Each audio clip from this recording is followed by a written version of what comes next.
بسم الله الرحمن الرحيم. الحمد لله رب العالمين، وصلى الله وسلم وبارك على نبينا محمد وعلى آله وصحبه وسلم أجمعين. halkan waxaan idinkugu soo gudbin doonaa rabbi hadduu qadaro barnaamijkeennii qisaska ahaa. waxaan barnaamijkanagi ku bilaabi doonaa qisadii dheereed. qisadan waxay dhex martay xajaaj bin yuusuf athaqafi oo aad garanaysaan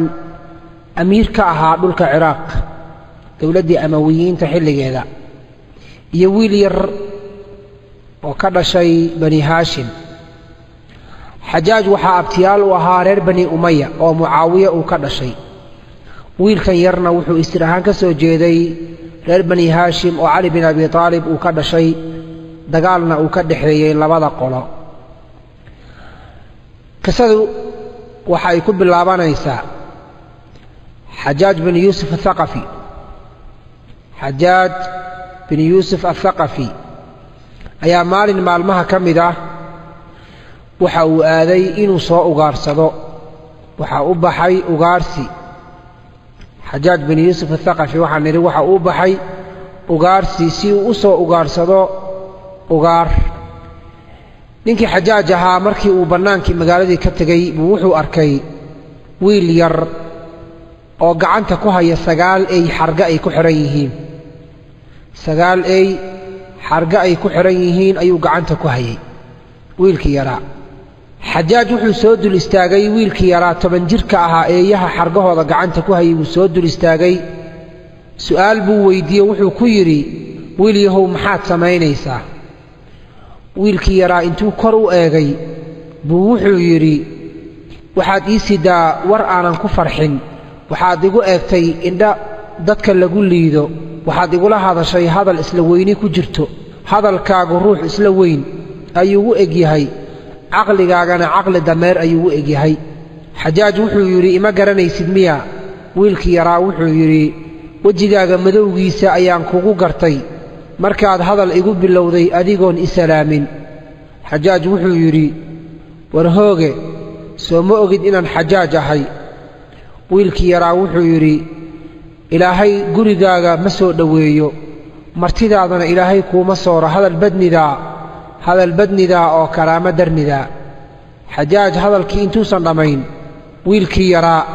uu kortaagnaa isagoo dultaaganoo hadalkiina uu dhex socdo unbaa askartii waardiyeynaysa xajaaj bin yuusuf athaqafi soo kala carartay. waxay yidhaahdeen, taliye, hadal waan ku maqlaynaaye, na amar waan samaynaynaaye. xajaaj wuxuu yidhi, wiilkan yar ii qaada. hadalkiisii aad buu ii xanuunjiyey. ii kaxeeya qasrigayga meel ka mida iigu xidha. wiilkii yaraa bay kaxeeyeen, qasrigii bay meel ka mida ku xidheen. xajaaj wuxuu iska soo dhammaystay ugaarsigii. waxa uu ku soo laabtay qasrigiisii. markii uu kursigii fadhiistay buu wuxuu ku yidhi, ii soo saara wiilkii yaraa. wiilkii baa waxaa la keenay qasrigii xajaaj uu ka talinayey ee ay fadhiyeen wasiiradii iyo ciidamadii kuwii ugu sarsareeyey. wiilkii yaraa markuu meeshii soo istaagay wuxuu yidhi, assalaamu calaykum. salaantii wax ka celiya ayuu waayey oo ka radiya. markaasuu dhinacyaha intuu eegay buu wuxuu ku jawaabay hadalladan soo socda: أتبنون بكل ريع آية تعبثون وتتخذون مصانع لعلكم تخلدون وإذا بطشتم جبارين. 3 aayadood buu ku dul akhriyey. wuxuu yidhi, meel walba waxaad ka dhisaysaan calaamad oo guriga xajaaj uu deggan yahay quruxdiisii iyo sida uu muraayadaha u yahay ayuu la yaabay. markaasuu wuxuu yidhi, watattakhiduuna masaanica,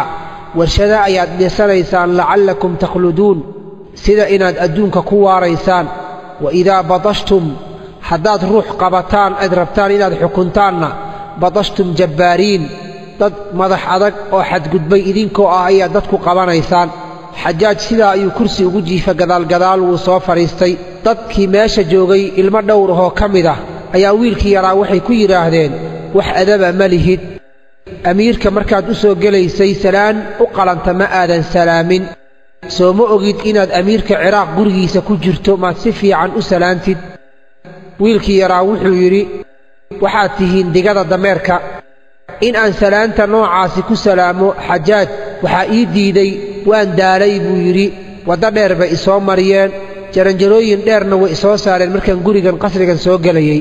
salaanta aad doonaysaan quruxda badan inaan ku salaamo xajaajna waxaan ku salaamayaa amiiruulmu'miniin iyo asxaabtiisa ayaan ku salaamayaa oo wuxuu ula jeedaa cali bin abi aalib iyo asxaabtiisii ayuu ula jeeday xajaaj wuxuu yidhi wiilkiibuu su'aal weydiiyey wuxuu yidhi maanta waxaa timid buu yidhi wiil yahow ajashaadii geeridaadii baa soo dhowaatay rajadii noloshii adduunyada aad ku lahayd inaad sii noolaato wiil da'yar baad tahayna way baaba'day wiilkii yaraa wuxuu yidhi xajaajow ajashayda hadday gacantaada ku jirto hadalkaaga ima dhibayo wax yar iyo wax badan waxaad igu tidhaahdaba ma dhibsanayo wiilashii meesha fadhiya qaarkood baa waxay yidhaahdeen jahligaaga iyo edabdaradaada waxay ka gaartay khabiidkii wuxunka ah amiiruulmu'miniin inaad sidaa ula hadasho sida carruurta facaaga aad ula hadlaysa miya adab marihid bay dhaheen fiiri qofka aad la hadlayso si adab iyo usluubna ugu jawaab ixtiraamna u samee waa amiirkii ciraaq iyo shaam wiilkii yaraa wuxuu yidhi ma maqal miyaa buu yidhi ilaahay subxaanahu wa tacaala hadalkiisii ma idan maqal miyaa soo ilaahay ma dhihin يوم تأتي كل نفس تجادل عن نفسها وتوفى كل نفس ما عملت وهم لا يظلمون naf walba iyada isu doodaysa soo lama dhihin aniga isu doodaya dhaafa xajaaj baa marka wiilkii hadal ku bilaabay oo wuxuu ku yidhi hadalkii hadda aad lahayd yaad ula jeeday salaantii gaarka ahayd oo hebel baan salaamayaa yaad ula jeeday wuxuu ku yidhi waxaan ula jeeday amiiruulmu'miniin baan ula jeedoo cali bin abi aalib baan ka waday cali bin abi aalib iyo asxaabtiisii baan ka waday adigana wuxuu yidhi xajaajow haddii lagu dhihi lahaa salaanta noocaasi qof salaam yaad salaami lahayd xajaaj bin yuusuf athaqafi wuxuu yidhi cabdilmelik ibni marwaan baan salaami lahaa oo cabdilmelik markuwaasi waa reer bani umaya waana boqorka markaa talinayo xajaaj uu ka amar qaato wiilkii yaraa wuxuu yidhi ma cabdilmeliga faajirka ah lacnadda allah ha ku dhacdee tii malaa'igta iyo tii dadkaba ha ku dhacdee markaas ayaad salaamaysaa xajaaj wuxuu ku yidhi maxaad u tidhi cabdilmelik faajir maxaad u tidhi wuxuu yidhi khalad yar uu galay baa muslimiin badan dartiisa loo baabi'iyey dadkii meesha fadhiyey wasiirradii iyo dadkii xajaaj la joogay xilka meesha qayb ka hayay qaar ka mid ah ayaa waxay yidhaahdeen xajaajow wiilkan dil maxaa dhacay daacadii amiirkii in la adeeco la rabay wuu ka baxay jamaacadii in lagu dhex jiro la rabayna wuu ka dhex baxay oo dadkii isku duubnaa bannaanka ayuu ka taagan yahay cabdilmelik ibni marwaanna wuu aflagaadeeyey marka in la dila ayaan ku xukunnay wiilkii yaraa wuxuu yidhi xajaajow dadkan kula fadhiya edab u yaal waa dad jaahiliinah waxa aan ahay ma fahmayaan xajaaj baa dadkii wuxuu ku yidhi aamusa ani isaga isu keendaaya xajaaj baa wiilkii wuxuu weyddiiyey wuxuu ku yidhi ma garanaysaa walaalkay xajaaj waxaa walaal la ahaa nin sidiisoo kale u dhib badan oo yaman mas-uul ka ah marka wuxuu yidhi ma garanaysaa walaalkay wiilkii yaraa wuxuu yidhi haa walaalkaa waa fircown markuu nebi muuse u yimid iyo haaruunoo wada socdo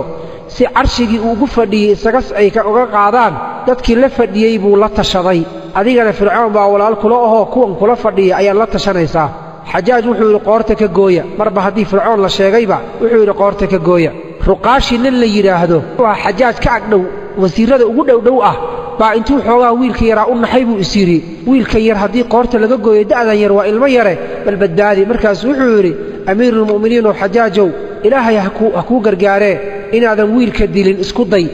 aniga isii buu yidhi anigaa barbaarinayoo tarbiyaynayee isii xajaaj wuxuu yidhi kaxayso ilaahayna kuuma barakeeyo wiilkii yaraa baa sida addoon camal loogu gorgortamayaa kaxayso ilaahayna kuuma barakeeyo wiilkii yaraa wuxuu yidhi uma mahad celinayey buu yidhi kii i bixiyey iyo kii la i siiyey midna uma mahad celinayo xajaajow wax i siiyo qaado dad yidhi iyo kii i qaadanaya labaduba mahad iguma laha ruqaashigii wiilka yaraa u turayo inuu kaxaysto rabay baa wuxuu yidhi waryaa sideed u hadlaysaa inaan geeri kaa badbaadiye ayaan doonayey adigana hadalkan miyaad igula hadlaysaa intuu yidhi buu xajaaj eegay buu yidhi amiirow ma doonaya inaan kaxaystee waxaa doonta ku samee xajaaj marka wuxuu yidhi wiil yahow dhegayso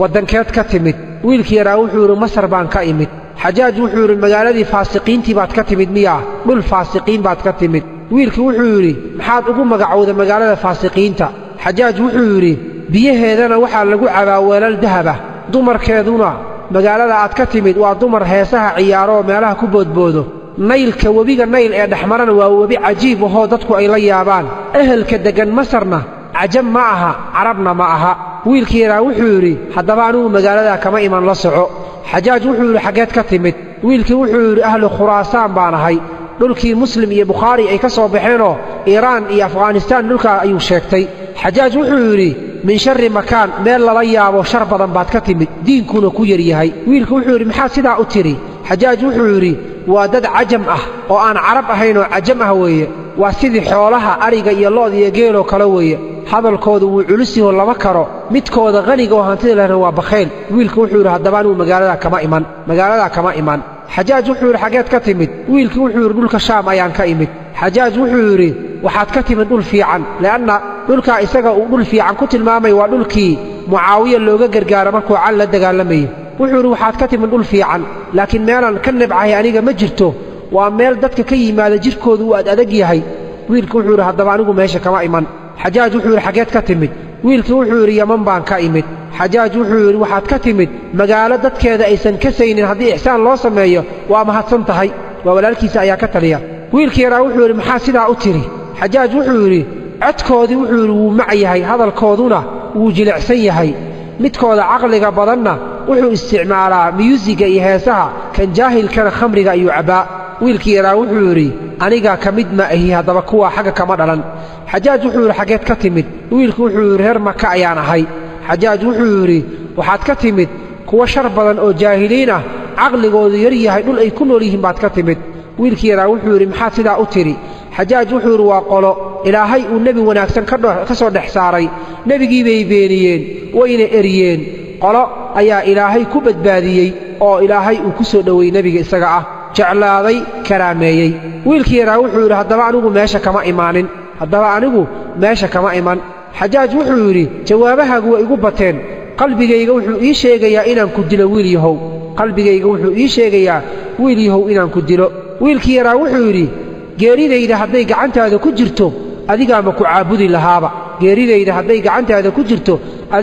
caabudi lahaa ee xajaaja waxaad ogaataa aniga inaan ka imid magaaladii rasuulka inaan ka imid ogsoonow madiinatulmunawara inaan ka imid xajaaj wuxuu yidhi magaalo wanaagsan baad ka timid dadka deggan waa ahlu iimaan waa dad wanaagga jecel ee qabiilka aad ka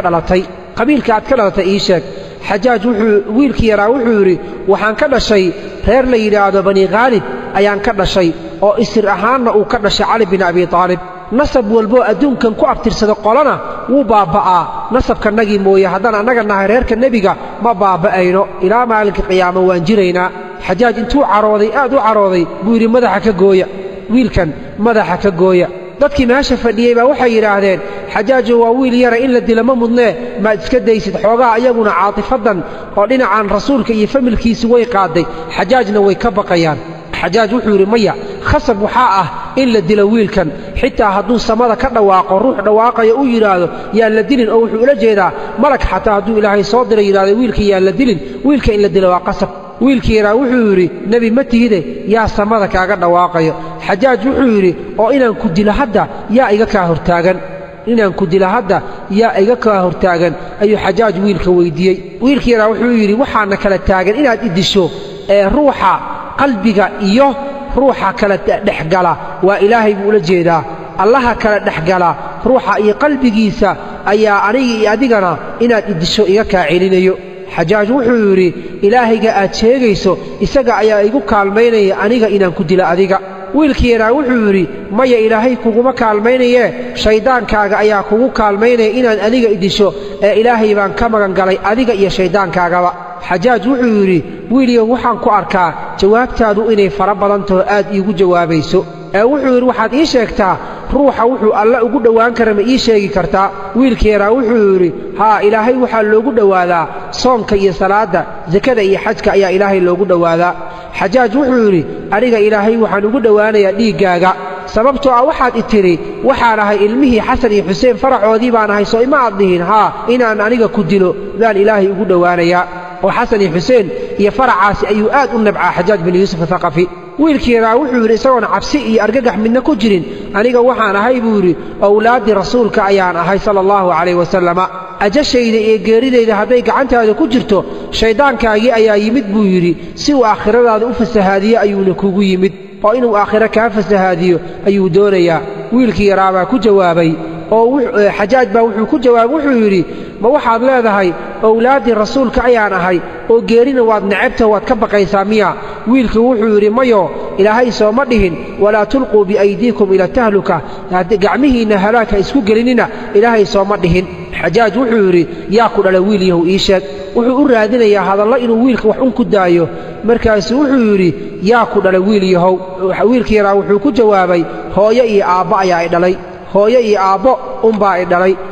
xajaaj wuxuu ku yidhi xaggeed ka timid wiilkii yaraa wuxuu yidhi dhulkan ballaaran oo ilaahay abuuray meel ka mid ah ayaan ka imid xajaaj wuxuu yidhi waxaad ii sheegtaa wiil yahow carab yaa u karaamo badan carabta reerka ugu deeqsinimo badan ee waxbixinta badan yaa weeye wiilkii yaraa wuxuu yidhi banuu tayi qabiil la yidhaahdo ayaa carab ugu deeqsinimo badan xajaaj wuxuu yidhi maxay deeqsinnimadaa banuu tayi iyo karaamadaa ku gaareen wiilkii yaraa wuxuu yidhi waxaa ka dhashay xaatimul asam ninka la yidhaahdo ayaa ka dhashay xajaaj wuxuu yidhi carab yaa u sharaf badan haddaba qabaa'ilkii buu soo tirinayaa carab yaa u sharaf badan wiilkii yaraa wuxuu yidhi banuu mudar baa u sharaf badan qabiilka banuu mudar la yidhaahdo ayaa u sharaf badan xajaaj wuxuu yidhi maxay sharafta ku gaareen wiilkii yaraa wuxuu yidhi nebi moxamed sala allahu calayh wasalama ayaa ka dhashay qabiilkaa isaga ah xajaaj wuxuu yidhi carab yaa u geesinimo badan qabiilka carab ugu geesinimo badan ii sheeg wiilkii yaraa wuxuu yidhi banuu haashim baa u geesinimo badan waa jilibkii nebiga uu ka dhashay sababtoo wuxuu yidhi banuu haashim geesinimo waxay ku gaareen cali bin abi aalib baa ka dhashay xajaaj wuxuu yidhi carab yaa u nijaasaysan qabiil ahaan qabiilka ugu nijaasaysan uguna bakhaylsan uguna khayr daran waa qabiilkee wiilkii yaraa wuxuu yidhi banuu haqiif qabiilka yidhaha reer bani haqiif ayaa ugu nijaasaysan oo ugu bakhaylsan ugu khayr daran sababtoo ah adigan xajaaj ayaa ka dhashay buu yidhi xadiidka nebigana wuxuu noo tilmaamay reer banuu haqiif waxaa ka soo bixi doona namruud baa ka soo bixi doona iyo beenaalayaal beenaaluhuna musaylime ayuu ahaa oo nebinimo sheegtay nabruudkuna waa adiga ayuu yidhi oo dadka iska baabi'inaya xaqooda iyo dhiiggooda iska baabi'inayo xajaaj intuu caroodo aad u xanaaqay buu wuxuu yidhi madaxa ka gooya dadkii meesha fadhiyaa waxay yidhaahdeen wiilku wuu yaryahee iska daa xajaaj intuu caradii xoogaa isu yara dejiyey ayuu wuxuu ku yidhi geelaagii geesaha lahaa xaggeed kaga soo tagtay geelii geesaha lahaa ee aad raacaysa wiilyow xaggeed kaga soo tagtay wiilkii yaraa wuxuu yidhi waxaan kaga soo tagay buu yidhi geelii geesaha lahaa waxaan kaga soo tegey isagoo daaqaya geedka la yidhahdo suwaan caleemihiisa waa geedan caleemo dhallo qodxo keliya leh ayuu u tilmaamaya wuxuu leeyahay geedka suwaan caleemihiisa isagoo daaqaya ayaan ka soo tegey xajaaj intuu qayliyeybu wuxuu yidhi waryaa waxyahu caqliga aan lahayn maskaxdiisuna ay maqan tahay geedka suwaan miyaa caleemo leh geedka suwaan miyaa caleemo leh wiilkii yaraa wuxuu yidhi xaggeed ku aragtay geel geesa le adna waa adiga i weydiinaya geelaaga geesaha lahaa xaggeed kaga soo tagtay geel geesa le xaggeed ku aragtay markaad geedka caleenta aan layn caleen u diidaysid xajaaj wuxuu yidhi wiil yahow qur-aanka ma xafiday wiil yahow qur-aanka ma xafiday wiilkii yaraa wuxuu yidhi qur-aanka miyaa iga cararaya markaan xafidayo ma isagaa iga baxsanayo markaan xafidayo xajaaj wuxuu yidhi qur-aanka ma kulmisay oo ma uruurisay wiilkii yaraa wuxuu yidhi markaan uruurinayo qur-aanka miyaa kala daadsanaa qur-aanka miyaa kala daadsanaa markaan uruurinayo xajaaj wuxuu yidhi ima fahmin su'aashayda miyaa wiilkii wuxuu ku yidhi waxaad itidhaahdaa buu yidhi aad ii weyddiisaa qur-aanka ma akhrisay mana fahantay idheh buu yidhi sidaa su'aasha ii weydii xajaaj wuxuu yidhi waxaad ii sheegtaa qur-aanka aayadda ugu weyn bal ii sheeg waxaadna ii sheegtaa qur-aanka aayadda ugu xukunka dheer xukunka markii la yidhahdo qur-aanka aayadda ugu xukunsan ii sheeg qur-aanka aayadda ugu cadaaladda badan ii sheeg qur-aanka aayadda markii la akhriyo ugu cabsida badan ii sheeg qur-aanka aayadda markii la akhriyo ugu rajada badan qofka bini'aadamka rajada gelisa ii sheeg waxaad ii sheegtaa aayad qur'aan ah oo 10 calaamadood oo cadcad ilaahay calaamadaha lagu garanayo ay ku jiraan ii sheeg waxaad ii sheegtaa aayad ay ku jirto been ay sheegeen ilmo nebi uu dhalay iyo aayad ay ku jirto run ay sheegeen yahuudda iyo kirishtaanka iyo waxaad ii sheegtaa aayad ilaahay hadalkiisa uu ku jiro isaga uu isaga hadlay waxaad ii sheegtaa aayad malaa'igta hadalkeeda ay ku jirto waxaad ii sheegtaa aayad hadalka ahlu jannaha uu ku jiro waxaad ii sheegtaa aayad hadalka ahlu naarkana ay ku jiro waxaad ii sheegtaa aayad ibliis hadalkiisa lagu sheegay wiilkeena wuxuu yidhi dhegayso wuxuu yidhi aayadda ugu weyn ee quraanka ku jirto waa aayatul kursi aayadda quraanka ugu xukunsanna إن الله يأمر بالعدل والإحسان وإيتاء ذي القربى وينهى عن الفحشاء والمنكر والبغي آيات القرآن كمرك الله أخرية أقول عدالة بدن فمن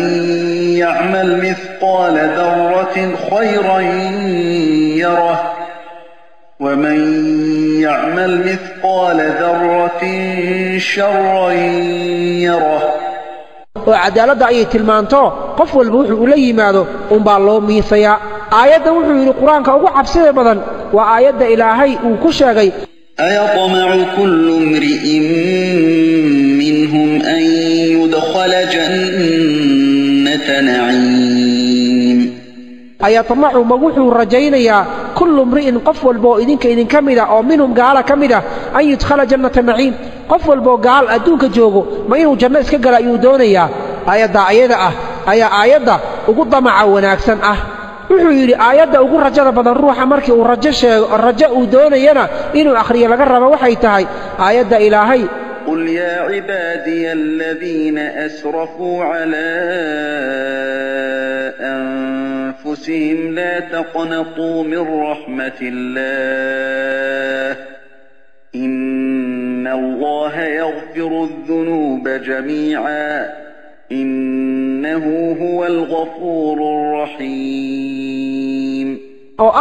adoomadayda xadka gudbay waxaad u sheegtaa inaysan ka quusanin naxariistayda ilaahay dambiyada oo dhan wuu dhaafaa aayad ay ku jirto 10 calaamadood oo lagu garanayo calaamadaha ilaahay lagu garanayo waxa weeye buu yiri إن في خلق السماوات والأرض واختلاف الليل والنهار لآيات لأولي الألباب ومعناه أي تهي سماوات كتضبضة إيا تضبضة نل وحا كجرتا إيا وقت هبينك إثبت بدل كودية مالنك آيات إلهي لغو قرانيو أو وحا أوشاقي تضبضة عر iyo hal dhul oo 8 iyo habeenkii maalinkii 10 kaga dhigay ayaa lagu sheegay quraanka wuxuu yiri aayada ay ku jirto baan ilmo nabi ay sheegaan waa aayadii nabi ilaahi yuusuf walaalihiisi markii ay ceelka intay ku rideen aabahood aadeen ay u sheegeen inuu dhulwaa cunay wajaa ala qamisihi bidamin kadib قال بل سولت لكم أنفسكم أمرا فصبر جميل والله المستعان على ما تصفون waxay la yimaadeen qamiiskii nabi yuusuf dhiig beenaha ayagoo ku soo shubay waxay ahaayeen waa ilmihii nabi yuusuf la dhashay been bay sheegeen jannada ayayna galeen sida ayuu leeyahay aayadda ay yahuudda iyo kiristaanku runta ku sheegeenna waa aayadda ilaahay uu leeyahay وقالت اليهود ليست النصارى على شيء وقالت النصارى ليست اليهود على شيء وهم يتلون الكتاب كريستانku waxay dhaheen yahuud wax diina ma haystaan yahuuduna waxay yiraahdeen kiristaanku waxba diina ma haysto run bay sheegeen oo diin ma haystaan hadana naar bay galeen buu yiri aayada ilaahay uu nafsadiisa xaqiisa uu ka hadlayna waxay tahay wama khalaqatul jinna wal insa illa liya'budun jin iyo insi uma abuurin ay caabudaan mooyee waa xaqa ilaahay subhanahu wa ta'ala uu leeyahay ay aayada tilmaantay aayada ku jirta hadalka nabiyada waxay tahay wama kana lana أن نأتيكم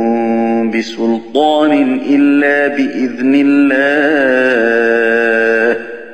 وعلى الله فليتوكل المؤمنون معها إنان إذن لا إنما نحجع إنان إذن كانوا إلهي إذن كيسمويه إذن ما كيني كرنو آيات أي كجرت هذا الملائكة وحي تاي قالوا سبحانك لا علم لنا إلا ما علمتنا إنك أنت ilaah wax ogaalah iyo aqoona ma lihin wixii aadna bartay mooye aayadda hadalka ahlu jannaha uu ku jiro waxay tahay waqaaluu alxamdu lilaahi aladii adhaba canna alxasana ina rabbana lagafuurun shakuur ilaahay baa mahad iska lahoo tiiraanyadii iyo murugadii naarta aan ka baqaynay iyo cadaabkana badbaadiyey oo naga badbaadiyey ilaahaygaasi rabbiganaga inaan ku shukrino ayuu mudan yahay aayadda ahlu naarka hadalkooda ay ku jirta waxay tahay ربنا أخرجنا منها فإن عدنا فإنا ظالمون إلهو نارت إنك سار حدان أولابنو فإنا ظالمون مردن بحدان دنبغا أو كلا كلابنو أنك أيا ظلمي بدن سيدا أيا يمحوها كعلى عليان آيات هذا الكإبليس وكجر إلهينا قرآنك وكشاك وحيتاي قال أنا خير منه خلقتني من نار وخلقته من طين أنيقا أياك خير بدل آدم ونار بعد إيقا عبورتي آدم ندوبا أيات كعبورتي سيدا أيضا أيو شاقي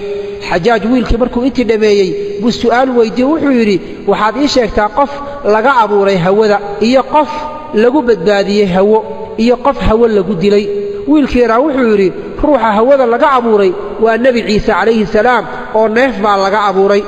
ruuxa hawada lagu badbaadiyeyna waa nebi sulaymaan oo dabayl iyo waxbaa u shaqayn jiro uu ku badbaadi jiray ruuxa hawada lagu dilayna qolada hawada lagu baabi'iyeyna waa qowmu caado waxaa lagu dilay iyaguna hawadii iyo dabayshii baa lagu halaagay xajaaj wuxuu yidhi waxaad ii sheegtaa ruux laga abuuray geed naf geed laga abuuray iyo ruux geed lagu dilay iyo ruux geed lagu badbaadiyey intuba ii sheeg wiilkii raa wuxuu yidhi waxaa geed laga sameeyo naf ahoo geed laga abuuray ushii nebi muuse calayhi salaam markii ay maska isu beddeshay ayadoo geed ka samaysan bay mas isu beddeshay haddana ruuxa geedka ilaahay uu ku badbaadiyeyna waa nebi nuuxoo markii dhulkii cirka biyaha ka yimaadeen dooni geed ka samaysan baa ilaahay ku badbaadiyey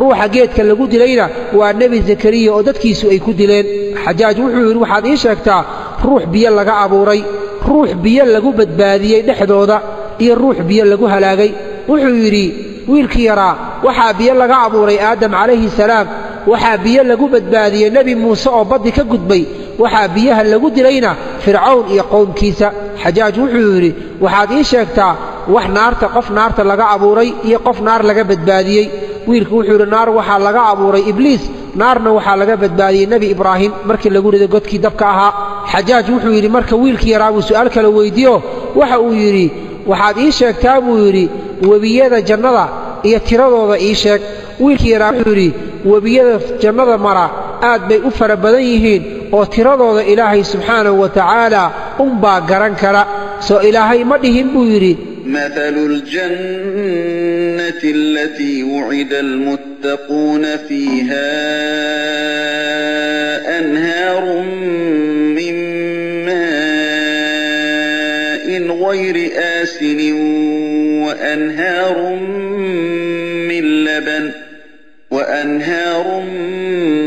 من لبن لم يتغير طعمه وأنهار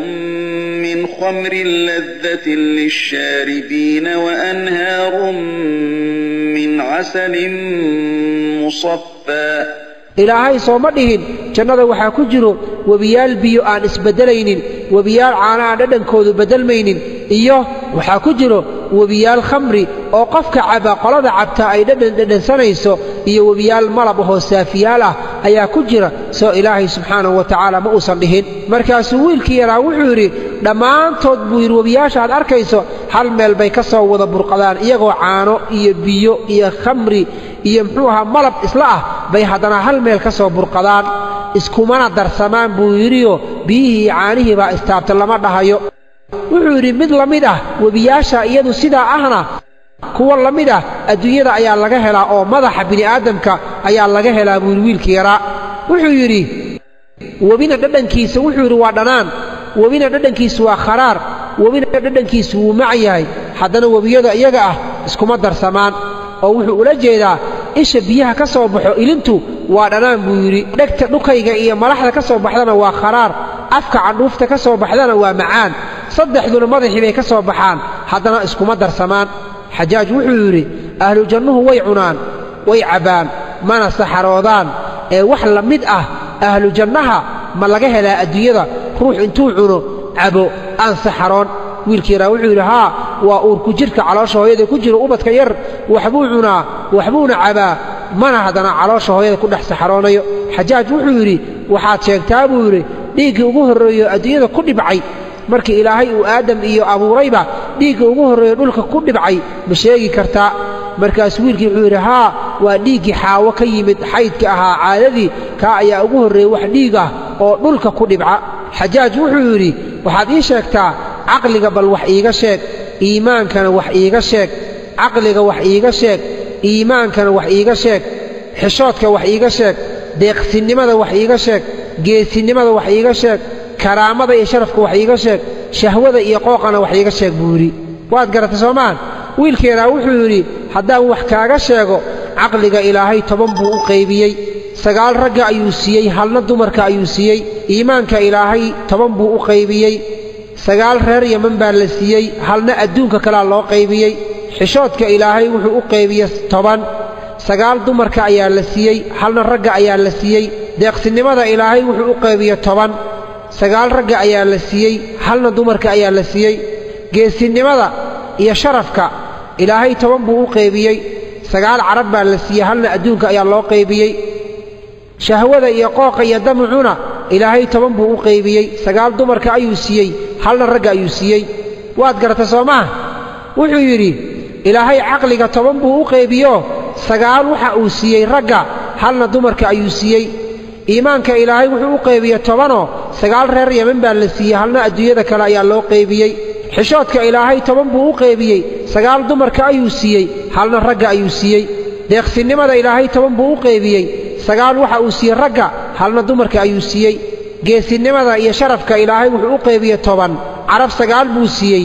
sharaf jaceelka iyo geesinimada carab 9 buu siiyey halna waxa uu siiyey adduunka inta ka soo hartay qooqa iyo waxdoonkuna damaca ilaahay 10 buu u qaybiyo 9na dumarka ayuu siiyey halna ragga ayuu siiyey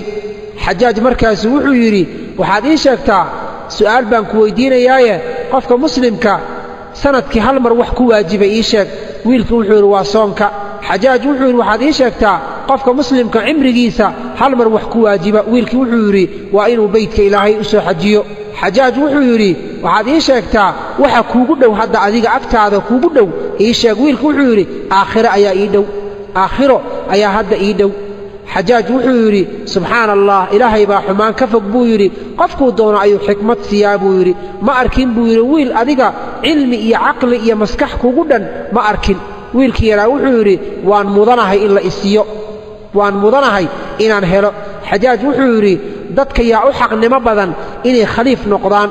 qofka inuu xukumo dad xukumo yaa u xaqnimo badanoo qofka inuu dadka hoggaamiyo wiilkii yaraa wuxuu yidhi kan dadka markay khaldamaan iska cafiyo wanaagna ugu beddela labada qofood ishaysatana cadaalad u sameeyo xajaaj wuxuu yidhi waxaad ii sheegtaa haweenka bal wax iiga sheeg haweenka bal wax iiga sheeg wiilkii yaraa wuxuu yidhi wiil yar baan ahoo 10 jir ah haweenna weli ma aanan guursan dumarna weli ma aanan shukaansan welina lama aanan seexanoo ma aanan jeclaan maxaad iga weyddiinaysaa balse haddii aad jeceshahay waxa dadka ay ku sheekaystaanoon meelaha ka maqmaqlay baan wax kaaga sheegayaa markaasuu wuxuu yidhi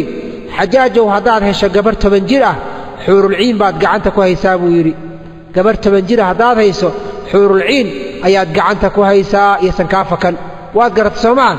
xuurulciin baad gacanta ku haysaa iyosan kaa fakan 20 jir haddaad heshana muraayad iyo wax dhaldhalaalayo qurux badanood fiiriso indhahaagu qabtaan waad haysataa 30 jir haddaad heshana jannatu naciim janno iyo barwaaqaad gacanta ku dhigtay 40 jir haddaad heshana cad iyo cadiin iyo baruur baad gacanta ku haysaa 50 jir haddaad heshana wiilal iyo gabar waad heshay 60 jir haddaad aragtana 60 jir maxaad iga weydiina oo faa'iidada kugu jirta maxay tahay buu yidhi dan miyaa kugu jirto 70 jir iyo 80 jirna waa cajuuso gabowday isaga fogow ka carar 90 jirna waa shaydaane ka tag 100 jirna waa asxaabuuljaxiime isaga carar xajaaj intuu qoslay qosol la dhacay buu wuxuu yidhi dumar teebaa u wanaagsan dumar teebaa u wanaagsan wiilkii yaraa wuxuu yidhi dumar waxaa u wanaagsan buu yidhi tan muuqaalkeeda iyo dhismaheeda jidhkeeda quruxdeeda ay ku qanciso carabkeedana uu fasiix yahoo aan lahayn carabgajo iyo shigshig midna aanan ku jirin marka ay ku soo qaabisho soo socoto horteeda aad aragtanu naaska ibtiisa u nuuxnuuxso dhagdhagdhag u dhaho markay sii jeesatana barida ay gadaal u sii ruxanto xajaaj wuxuu ku yidhi waxaad ii sheegtaa buu yidhi qofkii ugu horreeyey ee shicir tiriya adduunyada inta la joogay ii sheeg wiilkii yaraa wuxuu yidhi aadam calayhi salaam buu ahaa ruuxii ugu horreeyey ee shicir tiriyey wuxuuna tiriyey wiilkii qaabiil markii uu dilay walaalkii haabiil uu dilay ayuu nebi aadam isagoo baroor diiqanayo shicirkan tiriyey oo wuxuu yidhi bakat caynii ishaydii way ooysay waxuqa lahaa bukaahaa inay ooysana xaq bay u leedahay wadamculcayni isha ilinteeda munhamilun yasiixu way dareeraysaa wax dareeraya weeye famaa lii maxaa igu dhaco laa ajuudu aanan ugu deeqaynin wiilkayga bisakbi damcin ilin inaan u qulquliyo wahaabiilu wiilkii haabiil ahaana tadammanahu dariixu dhulka hoostiisa iga maray ramaa qaabiilu qaabiil waxa uu riday uu ku tuuray dhagax ah haabiilan akhaahu walaalkiisi haabiil ahaa ayuu dhagax ku dilay waalxaddu fi hara alwajhu asabiixu wuxuu yidhi xadkuna sida muuqato wejhigii ifayey wuu aasmay tagayarat ilbilaadu ifkoo dhan wuu isbeddelay tagayarat ilbilaadu ifkoo dhan iyo adduunkoo dhan wuu isbeddelay waman calayhaa iyo wixii ku dul nool fa wajhu اlardi dhulka dushiisa muqbarun kashiixun waa ku isbeddelayoo midabkiisa doorsoomay tabaddala kullu dii طacmin wa lownin mid walboo dhadhan lahaa midab lahaa wuu isbeddelay lifaqdika weynta aan ku waayey yaa sabiixu yaa maliixu kii wanaagsanaa aan jeclaayow ayaa haabiilu haabiilow in taqtul haddaad dishay walaalkaa in tuqtal dheh haabiilow haddii lagu dilay fa innii calayka addahru mukta'ibun qariixu inta aan noolahay waan kuu tiiraanyoonayaa oo adiga ayaan kuu walwalayaa sidaa ayuu nebi aadam ku calaacalay fa anta xayaatu man fi اlardi jamiican inta dunida ku nool noloshooda waa adiga waqad faqaduuka yaa ruuxu wariixu kii carfayoo wanaagsanaayo way ku waayeen wa anta rajiixu qadrin yaa fasiixu waxaa tahay ruux la waayey oo loo baahnaa saliimun bal samiixun bal sabiixun waxaa tahay ruux magangelye iyo badbaado ku jiray bal cafin badan baad ahayd bal ruux wanaagsan baad ahayd walasta mayitan ma tihid ruux geeriyooday bal anta xayun waad nooshahay buu yidhi wa qaabiilu shaqiyu doqonkii ku dilay gacanta kula tegey huwa ariixu kan dhintay maanta adduunyada waa isaga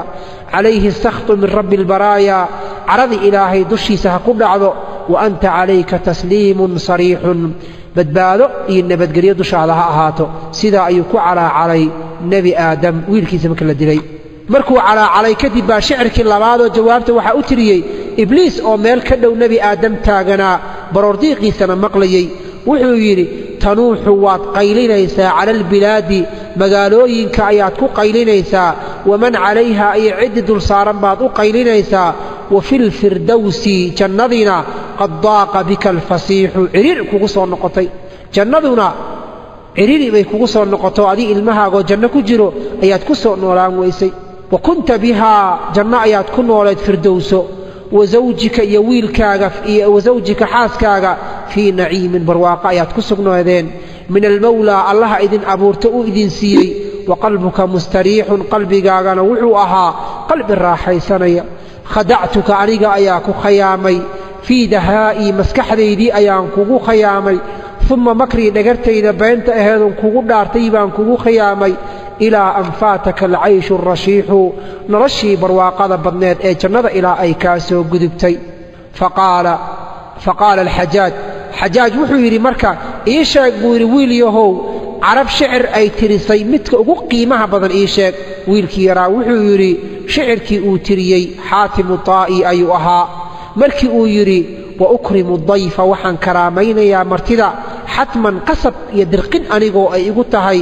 xiina yatruqunii markuu ii soo garaaca albaabka qabla alciyaali intaanan carruurtayda siinin waxa ay u baahan yihiin calaa cusrin haddii faqri uu yahayo wa iisaarin iyo haddaan dhaqaalo haystaa intuba ilmahayga waxaan ka hormarinayaa martida albaabka ii soo garaacdo ninkii yidhi shicirkii uu tiriyey ayaa ugu qiimo badan shicir la tiriyo xajaaj wuxuu yidhi wiil yahow waad mahadsan tahay waadna wanaajisay cilmigaagii faraha badnaana waad nagu deeqday ee waxaa qasab ah annaguna inaan ku karaamayno waxaan ku siinayaa buu yidhi 1,000 diinaar waxaan ku siinayaa dhar qurxoon waxaan ku siinayaa gabar waxaan ku siinayaa seef waxaan ku siinayaa faras xajaaj markaasuu si hoose intuu isula hadlay wuxuu yidhi wiilkan hadduu qaato faraska waan dilayaa maya hadduu faraska qaato wuu iga badbaaday inta kale laakiin hadduu qaato waan dilayaa sidaa ayuu xajaaj isu yidhi wiilkii buu arrintii u sheegay arrintii baa la keenay waxaa la keenay lacagtii 1,000 diinaar ahayd iyo maradii qurxooneyd iyo gabadhii iyo seeftii iyo faraskii baa la keenay markaasuu xajaaj wuxuu yidhi wiil yahow waxaa doonta ka dooqo wiilkii intuu islahaa keed qaadataa baa gabadhii addoontii ahaydoo wiilka la siinayo ku jirta wixii la qaybinayey baa intay wiilka u iljibisay bay waxay ku tidhi aniga i qaado waxaan odhan anaa kaaga fiican lacag maxay kuu taraysaa faras muxuu kuu tarayaa seef maxay tartaa mara qurxoon maxay sheegtaa aniga ayaa kaaga fiican aniga i qaado intay wiilka u yara iljibisay markaasuu wiilkii wuxuu yidhi dan kaamalihi buu yidhi dan kaamalihi markaasuu shicir yar u tiri wuxuu yidhi lijaankan iyo madaxan guduudan ee ruxmayo faraskii buu ula jeedaa ayaan ka jeclahay waxa aad iigu iljibinayso inaan adiga ku qaato ah waxaan ka baqayaa buu yidhi haddaan firaashkii gogasha ku duldhacoon xanuunsado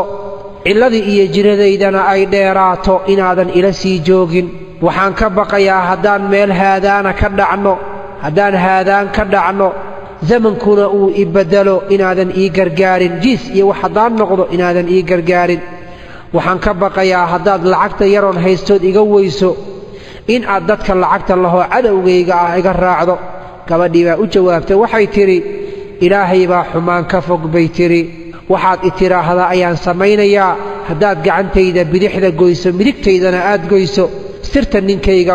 qalbigayga ayaan ku qarinayaa waxaan ku qancayaa wixii yar uu ii keeno iyo wixii badanba haddaad ila noolaato dabcigayga waad garan doontaa waxaad ogaan doontaa ruux lala noolaada kan ugu khayr badan inaan aniga ahay ayaad ogaan doontaa waa garsooma xajaaj wuxuu yidhi marka gabadhii buu arko gabay tirinayso wiilka u iljibinayso hoogto ma xeshootid miyaa wiilka intaad u iljibisay baad weli shicir ugu jawaabaysaa miyaa wiilkii yaraabaa marka intuu hadlay wuxuu yidhi xajaajow waxaad ii keentay buu yidhi faras 1,000 diinaar mara qurxoon gabar seef haddaad khiyaar isiisood itiraahda keed qaadan lahayd faraskaan qaadanayaa buu yidhi aniga haddaad khiyaar isiiso faraska ayaan qaadanayaa waa faraskii la yidhi hadduu qaato wuu ku badbaadayaa faraska ayaan qaadanayaa ayuu yidhi haddaad khiyaar isiiso adiga laakiin haddaad xalaal tahay oo dhiig xalaal iyo dhacaan xalaala aad ka dhalatay kulli baad isiinaysaa xajaaj wuxuu yidhi qaado ilaahay kuuma barakeeye qaado kulligooda ilaahay kuuma barakeeye wiilkii yaraa wuxuu yidhi waan kaa gadoomay buu yidhi adigana ilaahay wax ka dambeeya intaad isiisay kuma siiyo ani adigana mar dambe ilaahay nama kulmiyo wiilkii yaraa markii isku qaatay faraskii 1,000 diinaar maradii seeftii gabadhii markuu isku qaatay buu wuxuu yidhi xajaajow xaggeen ka baxaa xajaaj gurigiisa albaabo badan buu lahaa irdaha qaar markii laga baxo qofka madaxa laga gooyaa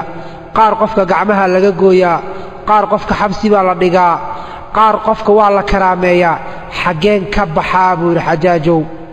xajaaj wuxuu ku yidhi albaabkaas ka bax buu yidhi haddaad ka baxdo waad ku badbaadaysaaye dadkii meesha fadhiya waxay ku yidhaahdeen wiilkan sidan kula hadlay ad adeegan carabta aysan qabin kula hadlay hadalladan jawaabahan xunxunka ku siiyey albaabka uu ku badbaadi lahaa uu ka bixi lahaa maxaad ugu tilmaantay hal la dilay ma albaabka lagu dili lahaa u tilmaantid xajaaj wuxuu yidhi hadduu iska bixi lahaa albaab xun ka bixi lahaa ma aanan celiyeen laakiin wuu ila tashaday buu yidhi xaggeen ka baxaa ayuu yidhi qofka haddii lala tashadana waa inuu aamin noqdaa qof lala tashaday waa qof la aaminay wiilkii yaraa wuxuu ka baxay albaabkii buu ka baxay isagoon waxba la gaarsiinin gabadhii faraskii 1,000 diinaar maradii qurxooneed seeftii intiiba isla qaatay buu ka baxay ilaahayna uu ku badbaadiyey qisadeennii intaa ayay ku soo dhammaatay buu u qeybiyo 9 dumarka ayuu siiyey 1 ragga ayuu siiyey xajaaj markaas wuxuu yidhi waxaad ii sheegtaa su'aal baan ku weydiinayaaye qofka muslimka sanadkii 1 mar wax ku waajibay ii sheeg wiilku wuxuu yidhi waa soonka xajaaj wuxuu yidhi waxaad ii sheegtaa qofka muslimka cimrigiisa 1 mar wax ku waajiba wiilkii wuxuu yidhi waa inuu beydka ilaahay u soo xajiyo xajaaj wuxuu yidhi waxaad ii sheegtaa waxa kuugu dhow hadda adiga agtaada kuugu dhow ii sheeg wiilku wuxuu yidhi aakhiro ayaa ii dhow aakhiro ayaa hadda ii dhow xajaaj wuxuu yidhi subxaana allah ilaahay baa xumaan ka fog buu yidhi qofkuu doono ayuu xikmad siiyaa buu yidhi ma arkin buu yidhi wiil adiga cilmi iyo caqli iyo maskax kugu dhan ma arkin wiilkii yaraa wuxuu yidhi waan mudanahay in la isiiyo waan mudanahay inaan helo xajaaj wuxuu yidhi dadka yaa u xaqnimo badan inay khaliif noqdaan qofka inuu xukumo dad xukumo yaa u xaqnimo badanoo qofka inuu dadka hoggaamiyo wiilkii yaraa wuxuu yidhi kan dadka markay khaldamaan iska cafiyo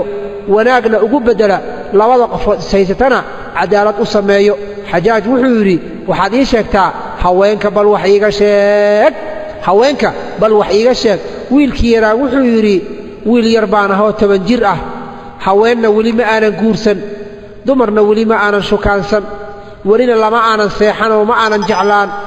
maxaad iga weydiinaysaa balse haddii aad jeceshahay waxa dadka ay ku sheekaystaan oon meelaha ka maqmaqlay baan wax kaaga sheegayaa markaasuu wuxuu yidhi xajaajow haddaad hesho gabar 10 jir ah xuurulciin baad gacanta ku haysaa buu yidhi gabar 10 jir ah haddaad hayso xuurulciin ayaad gacanta ku haysaa iyosan kaa fakan waad garata soomaan xuurulciin baad gacanta ku haysaa iyosan kaa fakan 20 jir haddaad heshana muraayad iyo wax dhaldhalaalaya qurux badanood fiiriso indhahaagu qabtaan waad haysataa 3 jir haddaad heshana jannatu naciim janno iyo barwaaqaad gacanta ku dhigtay 40 jir haddaad heshana cad iyo cadiin iyo baruur baad gacanta ku haysaa 50 jir haddaad heshana wiilal iyo gabar waad heshay 60 jir haddaad aragtana 60 jir maxaad iga weydiinay oo faa'iidada kugu jirta maxay tahay buu yidhi dan miyaa kugu jirto 70 jir iyo 80 jirna waa cajuuso gabowday isaga fogow ka carar 90 jirna waa shaydaane ka tag 100 jirna waa asxaabul jaxiime isaga carar xajaaj intuu qoslay qosol la dhacay buu wuxuu yidhi dumar teebaa u wanaagsan dumar teebaa u wanaagsan wiilkii yaraa wuxuu yidhi dumar waxaa u wanaagsan buu yidhi tan muuqaalkeeda iyo dhismaheeda jirkeeda quruxdeeda ay ku qanciso carabkeedana uu fasiix yahoo aan lahayn carabgajo iyo shigshig midna aanan ku jirin marka ay ku soo qaabisho soo socoto horteeda aad aragtanu naaska ibtiisa u nuuxnuuxso dhagdhagdhag u dhaho markay sii jeesatana barida ay gadaal u sii ruxanto xajaaj wuxuu ku yidhi waxaad ii sheegtaa buu yidhi qofkii ugu horreeyey ee shicir tiriya adduunyada intii la joogay ii sheeg wiilkii yaraa wuxuu yidhi aadam calayhi salaam buu ahaa ruuxii ugu horreeyey ee shicir tiriyey wuxuuna tiriyey wiilkii qaabiil markii uu dilay walaalkii haabiil uu dilay ayuu nebi aadam isagoo baroor diiqanayo shicirkan tiriyey oo wuxuu yidhi bakat caynii ishaydii way ooysay waxuqa lahaa bukaahaa inay ooysana xaq bay u leedahay wadamculcayni isha ilinteeda munhamilun yasiixu way dareeraysaa wax dareeraya weeye famaalii maxaa igu dhacoo laa ajuudu aanan ugu deeqaynin wiilkayga bisakbi damcin ilin inaan u qulquliyo wahaabiilu wiilkii haabiil ahaana tadammanahu dariixu dhulka hoostiisa iga maray ramaa qaabiilu qaabiil waxa uu riday uu ku tuuray dhagax ah haabiilan akhaahu walaalkiisii haabiil ahaa ayuu dhagax ku dilay waalxaddu fi hara alwajhu asabiixu wuxuu yidhi xadkuna sida muuqato wejhigii ifayey wuu aasmay tagayarat ilbilaadu ifkoo dhan wuu isbeddelay tagayarat ilbilaadu ifkoo dhan iyo adduunkoo dhan wuu isbeddelay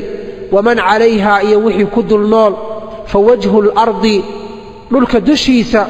muqbarun kashiixun waa ku isbeddelayoo midabkiisa doorsoomay tabaddala kullu dii طacmin wa lownin mid walboo dhadhan lahaa midab lahaa wuu isbeddelay lifaqdika weynta aan ku waayey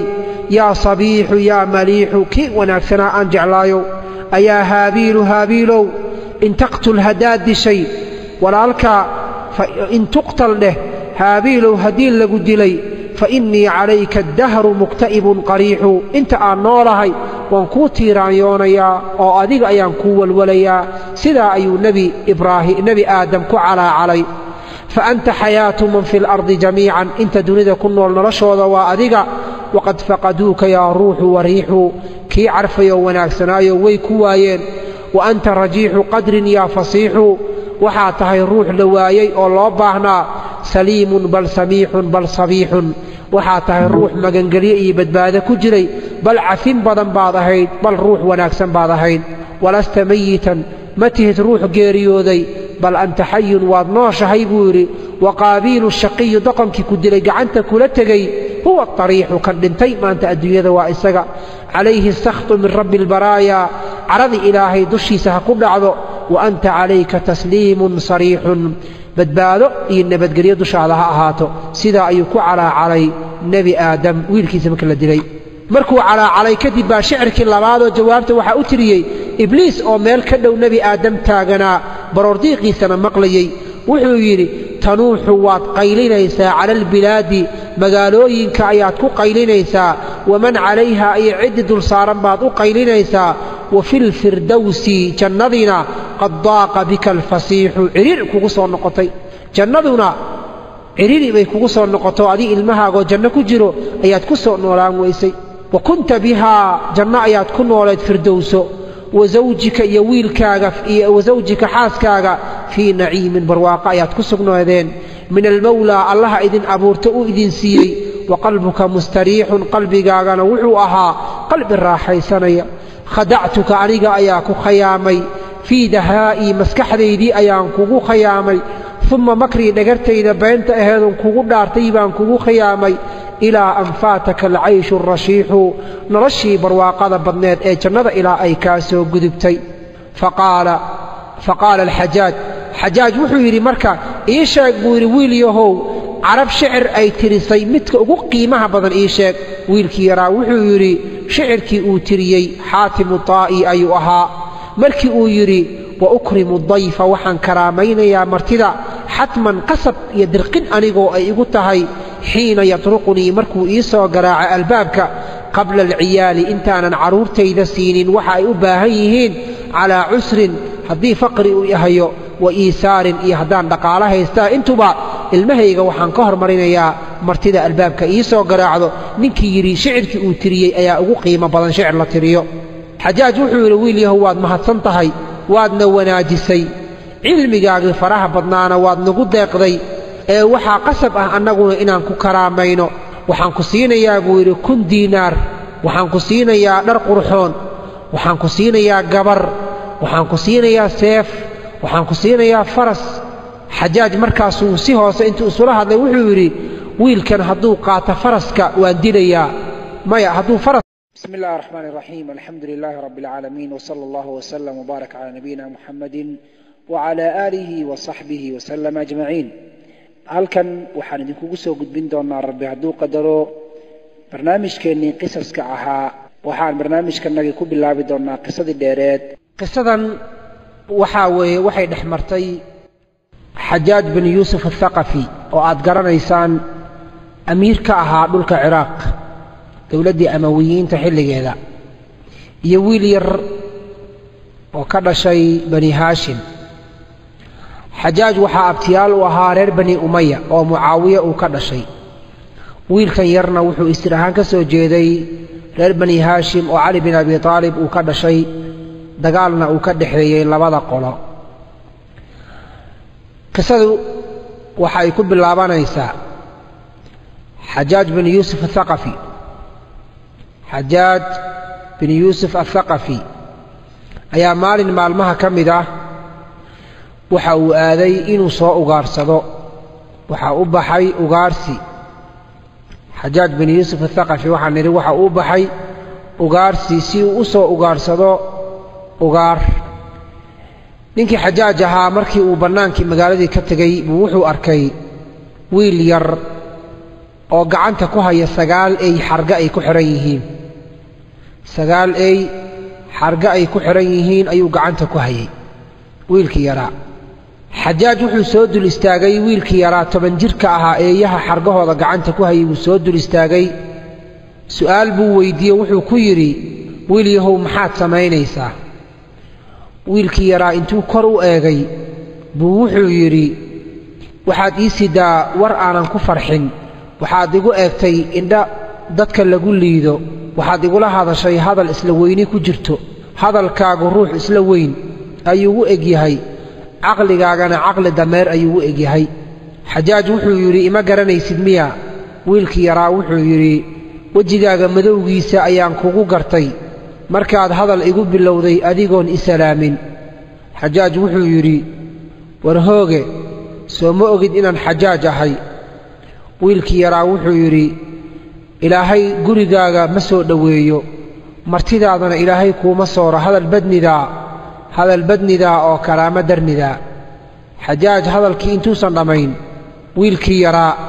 uu kortaagnaa isagoo dultaaganoo hadalkiina uu dhex socdo unbaa askartii waardiyeynaysa xajaaj binu yuusuf athaqafi soo kala carartay waxay yidhaahdeen taliye hadal waan ku maqlaynaaye na amar waan samaynaynaaye xajaaj wuxuu yidhi wiilkan yar ii qaada hadalkiisii aad buu ii xanuunjiyey ii kaxeeya qasrigayga meel ka mida iigu xidha wiilkii yaraa bay kaxeeyeen qasrigii bay meel ka mida ku xidheen xajaaj wuxuu iska soo dhammaystay ugaarsigii waxa uu ku soo laabtay qasrigiisii markii uu kursigii fadhiistay buu wuxuu ku yidhi ii soo saara wiilkii yaraa wiilkii baa waxaa la keenay qasrigii xajaaj uu ka talinayey ee ay fadhiyeen wasiiradii iyo ciidamadii kuwii ugu sarsareeyey wiilkii yaraa markuu meeshii soo istaagay wuxuu yidhi assalaamu calaykum salaantii wax ka celiya ayuu waayey oo ka radiya markaasuu dhinacyaha intuu eegay buu wuxuu ku jawaabay hadalladan soo socda أتبنون بكل ريع آية تعبثون وتتخذون مصانع لعلكم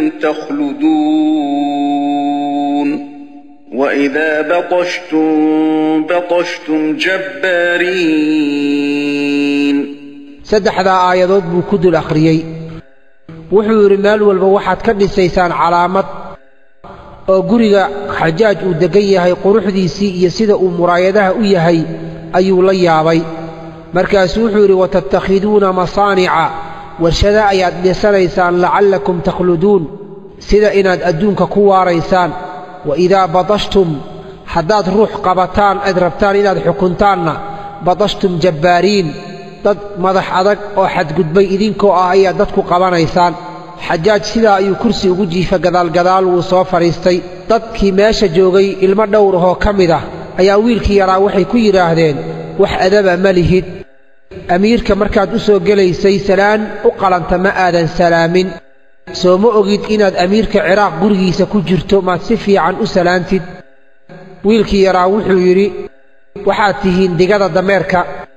in aan salaanta noocaasi ku salaamo xajaaj waxaa ii diiday waan daalay buu yidhi waddo dheer bay isoo mariyeen jaranjarooyin dheerna way isoo saareen markaan gurigan qasrigan soo gelayey salaanta aad doonaysaan quruxda badan inaan ku salaamo xajaajna waxaan ku salaamayaa amiiruulmu'miniin iyo asxaabtiisa ayaan ku salaamayaa oo wuxuu ula jeedaa cali bin abi aalib iyo asxaabtiisii ayuu ula jeeday xajaaj wuxuu yidhi wiilkiibuu su'aal weydiiyey wuxuu yidhi maanta waxaa timid buu yidhi wiil yahow ajashaadii geeridaadii baa soo dhowaatay rajadii noloshii adduunyada aad ku lahayd inaad sii noolaato wiil da'yar baa tahayna way baaba'day wiilkii yaraa wuxuu yidhi xajaajow ajashayda hadday gacantaada ku jirto hadalkaaga ima dhibayo wax yar iyo wax badan waxaad igu tidhaahdaba ma dhibsanayo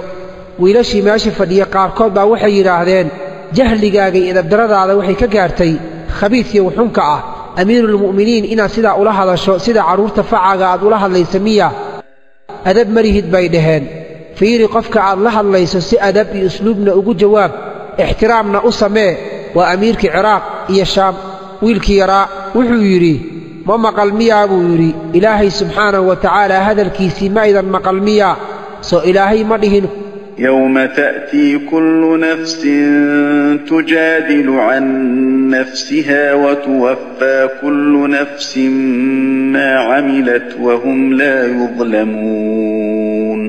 naf walba iyada isu doodaysa soo lama dhihin aniga isu doodaya idhaafa xajaaj baa marka wiilkii hadal ku bilaabay oo wuxuu ku yidhi hadalkii hadda aad lahayd yaad ula jeeday salaantii gaarka ahayd oo hebel baan salaamayaa yaad ula jeeday wuxuu ku yidhi waxaan ula jeeday amiiruulmu'miniin baan ula jeedo cali bin abi aalib baan ka waday cali bin abi aalib iyo asxaabtiisii baan ka waday adigana wuxuu yidhi xajaajow haddii lagu dhihi lahaa salaanta noocaasi qof salaam yaad salaami lahayd xajaaj bin yuusuf athaqafi wuxuu yidhi cabdilmelik ibni marwaan baan salaami lahaa oo cabdilmelik markuwaasi waa reer bani umaya waana boqorka markaa talinayo xajaaj uu ka amar qaato wiilkii yaraa wuxuu yidhi ma cabdilmeliga faajirka ah lacnadda alla ha ku dhacdee tii malaa'igta iyo tii dadkaba ha ku dhacdee makaas ayaad salaamaysaa xajaaj wuxuu ku yidhi maxaad u tidhi cabdilmelik faajir maxaad u tidhi wuxuu yidhi khalad yar uu galay baa muslimiin badan dartiisa loo baabi'iyey dadkii meesha fadhiyey wasiirradii iyo dadkii xajaaj la joogay xilka meesha qayb ka hayay qaar ka mid ah ayaa waxay yidhaahdeen xajaajow wiilkan dil maxaa dhacay daacadii amiirkii in la adeeco la rabay wuu ka baxay jamaacadii in lagu dhex jiro la rabayna wuu ka dhex baxay oo dadkii isku duubnaa bannaanka ayuu ka taagan yahay cabdilmelik ibni marwaanna wuu aflagaadeeyey marka in la dila ayaan ku xukunnay wiilkii yaraa wuxuu yidhi xajaajow dadkan kula fadhiya edab u yaal waa dad jaahiliinah waxa aan ahay ma fahmayaan xajaaj baa dadkii wuxuu ku yidhi aamusa ani isaga isu keendaaya xajaaj baa wiilkii wuxuu weyddiiyey wuxuu ku yidhi ma garanaysaa walaalkay xajaaj waxaa walaal la ahaa nin sidiisoo kale u dhib badan oo yaman mas-uul ka ah marka wuxuu yidhi ma garanaysaa walaalkay wiilkii yaraa wuxuu yidhi haa walaalka waa fircown markuu nebi muuse u yimid iyo haaruunoo wada socdo si carshigii uu ugu fadhiyey isagas ay uga qaadaan dadkii la fadhiyey buu la tashaday adigana fircoon baa walaal kula ahoo kuwan kula fadhiya ayaad la tashanaysaa xajaaj wuxuu yidhi qoorta ka gooya marba haddii fircoon la sheegayba wuxuu yidhi qoorta ka gooya ruqaashi nin la yidhaahdo waa xajaaj ka agdhow wasiirrada ugu dhowdhow ah baa intuu xoogaa wiilka yaraa u naxay buu is yidhi wiilkan yar haddii qoorta laga gooyo da'dan yar waa ilmo yare bal badbaadi markaasuu wuxuu yidhi amiiruulmu'miniin oo xajaajow ilaahay ha kuu gargaaree inaadan wiilka dilin isku day aniga isii buu yidhi anigaa barbaarinayoo tarbiyaynayee isii xajaaj wuxuu yidhi kaxayso ilaahayna kuuma barakeeyo wiilkii yaraa baa sida addoon camal loogu gorgortamayaa kaxayso ilaahayna kuuma barakeeyo wiilkii yaraa wuxuu yidhi uma mahad celinayey buu yidhi kii i bixiyey iyo kii la isiiyey midna uma mahad celinayo xajaajoo wax isiiyo qaado dad yidhi iyo kii i qaadanaya labaduba mahad iguma laha ruqaashigii wiilkii yaraa u turayo inuu kaxaysta rabay baa wuxuu yidhi waryaa sideed u hadlaysaa inaan geeri kaa badbaadiyo ayaan doonayey adigana hadalkan miyaad igula hadlaysaa intuu yidhi buu xajaaj eegay buu yidhi amiirow ma doonay inaan kaxaystee waxaa doonta ku samee xajaaj marka wuxuu yidhi wiilyahow dhegayso waddankeed ka timid wiilkii yaraa wuxuu yidhi masar baan ka imid xajaaj wuxuu yidhi magaaladii faasiqiintii baad ka timid miyaa dhul faasiqiin baad ka timid wiilkii wuxuu yidhi maxaad ugu magacowda magaalada faasiqiinta xajaaj wuxuu yidhi biyaheedana waxaa lagu cabaa weelal dahaba dumarkeeduna magaalada aad ka timid waa dumar heesaha ciyaaro oo meelaha ku boodboodo naylka webiga nayl ee dhexmarana waa webi cajiib ahoo dadku ay la yaabaan ehelka deggan masarna cajab ma aha carabna ma aha wiilkii yaraa wuxuu yidhi haddaba anugu magaaladaa kama iman la soco xajaaj wuxuu yidhi xaggeed ka timid wiilkii wuxuu yidhi ahlu khuraasaan baan ahay dhulkii muslim iyo bukhaari ay ka soo baxeenoo iiraan iyo afghanistaan dhulkaa ayuu sheegtay xajaaj wuxuu yidhi min sharri makaan meel lala yaabo shar badan baad ka timid diinkuuna ku yar yahay wiilku wuxuu yidhi maxaad sidaa u tidhi xajaaj wuxuu yidhi waa dad cajam ah oo aan carab ahayn oo cajam ah weeye waa sidii xoolaha ariga iyo lo'da iyo geeloo kale weeye hadalkoodu wuu culusyaho lama karo midkooda qaniga oo hantida lehna waa bakhayl wiilku wuxuu yidhi haddaba anugu magaaladaa kama iman xajaaj wuxuu yidhi xaggeed ka timid wiilkii wuxuu yidhi dhulka shaam ayaan ka imid xajaaj wuxuu yidhi waxaad ka timid dhul fiican le'anna dhulkaa isaga uu dhul fiican ku tilmaamay waa dhulkii mucaawiya looga gargaaro markuu cal la dagaalamayey wuxuu yidhi waxaad ka timid dhul fiican laakiin meelaan ka nabcahay aniga ma jirto waa meel dadka ka yimaada jidhkoodu uu adag yahay wiilkii wuxuu yidhi haddaba anigu meesha kama iman xajaaj wuxuu yidhi xaggeed ka timid wiilkii wuxuu yidhi yaman baan ka imid xajaaj wuxuu yidhi waxaad ka timid magaalo dadkeeda aysan kasaynin haddii ixsaan loo sameeyo waa mahadsan tahay waa walaalkiisa ayaa ka taliya wiilkii yaraa wuxuu yidhi maxaa sidaa u tidhi xajaaj wuxuu yidhi codkoodii wuxuu yidhi wuu mac yahay hadalkooduna wuu jilicsan yahay midkooda caqliga badanna wuxuu isticmaalaa miyuusiga iyo heesaha kan jaahilkana khamriga ayuu cabbaa wiilkii yaraa wuxuu yidhi anigaa ka mid ma ahi haddaba kuwaa xagga kama dhalan xajaaj wuxuu yidhi xaggeed ka timid wiilku wuxuu yidhi reer maka ayaan ahay xajaaj wuxuu yidhi waxaad ka timid kuwa shar badan oo jaahiliin ah caqligoodu yar yahay dhul ay ku nool yihiin baad ka timid wiilkii yaraa wuxuu yidhi maxaad sidaa u tidhi xajaaj wuxuu yidhi waa qolo ilaahay uu nebi wanaagsan ka soo dhex saaray nebigii bay beeniyeen wayna eryeen qolo ayaa ilaahay ku badbaadiyey oo ilaahay uu ku soo dhoweeyey nebiga isaga ah jeclaaday karaameeyey wiilkii yaraa wuxuu yidhi haddaba anigu meesha kama iman xajaaj wuxuu yidhi jawaabahaagu waa igu bateen qalbigayga wuxuu ii sheegayaa inaan ku dilo wiil yahow inaan ku dilo wiilkii yaraa wuxuu yidhi geeridayda hadday gacantaada ku jirto adigaa ma ku caabudi lahaa ee xajaajo waxaad ogaataa aniga inaan ka imid magaaladii rasuulka inaan ka imid ogsoonow madiinatulmunawara inaan ka imid xajaaj wuxuu yidhi magaalo wanaagsan baad ka timid dadka deggan waa ahlu iimaan waa dad wanaagga jecel ee qabiilkeed ka dhalatay qabiilka aad ka dhalatay ii sheeg xajaaj wiilkii yaraa wuxuu yidhi waxaan ka dhashay reer la yidhaahdo bani khaalid ayaan ka dhashay oo isir ahaanna uu ka dhashay cali bin abi taalib nasab walboo adduunkan ku abtirsada qolana wuu baabba'aa nasabkanagii mooye haddaan annaga nahay reerka nebiga ma baabba'ayno ilaa maalinka qiyaamo waan jiraynaa xajaaj intuu carooday aad u carooday buu yidhi wiilkan madaxa ka gooya dadkii meesha fadhiyey baa waxay yidhaahdeen xajaajo waa wiil yara in la dila ma mudnee maad iska daysid xoogaha ayaguna caatifadan oo dhinacan rasuulka iyo familkiisi way qaaday xajaajna way ka baqayaan xajaaj wuxuu yidhi maya khasab waxaa ah in la dilo wiilkan xitaa hadduu samada ka dhawaaqo ruux dhawaaqaya uu yidhaahdo yaan la dilin oo wuxuu ula jeedaa malag xataa hadduu ilaahay soo diray yidhahdo wiilka yaan la dilin wiilka in la dilo waa qasab wiilkii yaraa wuxuu yidhi nebi ma tihide yaa samada kaaga dhawaaqayo xajaaj wuxuu yidhi oo inaan ku dilo hadda yaa iga kaa hortaagan ayuu xajaaj wiilka weyddiiyey wiilkii yaraa wuxuu yidhi waxaana kala taagan inaad idisho ee ruuxa qalbiga iyo ruuxa kala dhexgala waa ilaahay buu ula jeedaa allaha kala dhexgala ruuxa iyo qalbigiisa ayaa aniga iyo adigana inaad idisho iga kaa celinayo xajaaj wuxuu yidhi ilaahayga aad sheegayso isaga ayaa igu kaalmaynaya aniga inaan ku dilo adiga wiilkii yaraa wuxuu yidhi maya ilaahay kuguma kaalmaynayee shayddaankaaga ayaa kugu kaalmaynaya inaan adiga idisho ee ilaahay baan ka magan galay adiga iyo shayddaankaagaba xajaaj wuxuu yidhi wiilyow waxaan ku arkaa jawaabtaadu inay fara badan taho aad iigu jawaabayso ee wuxuu yidhi waxaad ii sheegtaa ruuxa wuxuu alle ugu dhowaan kara ma ii sheegi kartaa wiilkii yaraa wuxuu yidhi haa ilaahay waxaa loogu dhowaadaa soonka iyo salaadda sakada iyo xajka ayaa ilaahay loogu dhowaadaa xajaaj wuxuu yidhi aniga ilaahay waxaan ugu dhowaanayaa dhiiggaaga sababtoo ah waxaad i tidhi waxaan ahay ilmihii xasan iyo xuseen faracoodii baan ahay soo ima aad dhihin haa inaan aniga ku dilo baan ilaahay ugu dhowaanayaa oo xasan iyo xuseen iyo faracaasi ayuu aad u nabcaa xajaaj bin yuusuf athaqafi wiilkii yaraa wuxuu yidhi isagoon cabsi iyo argagax midna ku jirin aniga waxaan ahay buu yidhi owlaaddii rasuulka ayaan ahay sala allahu calayh wasalama ajashayda iyo geeridayda hadday gacantaada ku jirto shayddaankaagii ayaa yimid buu yidhi si uu aakhiradaada u fasahaadiyo ayuuna kugu yimid oo inuu aakhiro kaa fasahaadiyo ayuu doonayaa wiilkii yaraa baa ku jawaabay oo xajaaj baa wuxuu ku jawaabay wuxuu yidhi ma waxaad leedahay owlaaddii rasuulka ayaan ahay oo geerina waad necabta waad ka baqaysaa miya wiilku wuxuu yidhi mayo ilaahay sooma dhihin walaa tulquu biaydiikum ila tahluka gacmihiinna halaagka isku gelinina ilaahay sooma dhihin xajaaj wuxuu yidhi yaa ku dhala wiil yahow ii sheeg wuxuu u raadinayaa hadallo inuu wiilka wax un ku daayo markaasuu wuxuu yidhi yaa ku dhala wiil yahow wiilkii yaraa wuxuu ku jawaabay hooyo iyo aabbo ayaa i dhalay hooyo iyo aabbo unbaa i dhalay xajaaj wuxuu ku yidhi xaggeed ka timid wiilkii yaraa wuxuu yidhi dhulkan ballaaran oo ilaahay abuuray meel ka mid ah ayaan ka imid xajaaj wuxuu yidhi waxaad ii sheegtaa wiil yahow carab yaa u karaamo badan carabta reerka ugu deeqsinimo badan ee wax bixinta badan yaa weeye